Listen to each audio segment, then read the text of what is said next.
Ito po ang 350C top down. Papalitan po natin siya ng ECU. I-re-rewiring natin. Bale yan po yung box, pinapakita natin. Alright. Ayan. Si Black.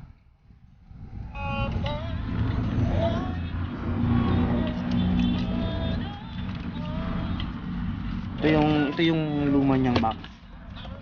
Ngayon, i-stand alone na natin, papalitan natin ang box ko. Ito mga diagram. Ito yung pin out ng bagong box natin. Ito naman yung sa lumang box. Yung diagram natin, dito tayo nagbabase kung paano natin ililipat. Ito yung diagram, ito yung lumang diagram. Ito yung diagram ng lumang box. Yan yung binabasihan natin. Okay. Kaya ngayon nagdudugtong na ako, ililipat ko na isa-isa. Bale, nung nakaraang araw, nalipat ko na to eh. Yung iba nalipat ko na. Ipagpapatuloy ko lang ngayon. Mahirap kasi mag-isip kung saan mo ilalagay yung mga wire, yung pin, kung saan. Kasi mahirap na baka magkamali, masunog yung box. Ito nga pala yung box nating bago. Black Engine Management Unit.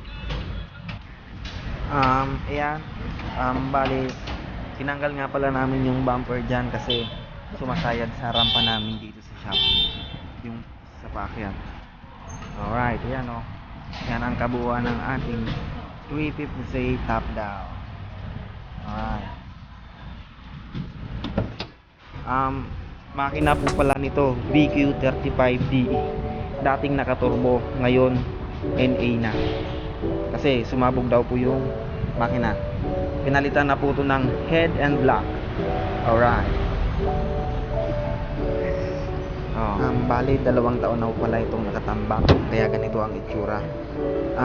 Dinala na din po ito sa ibang shop. Hindi nila mapaandar, kaya dinala po dito sa atin.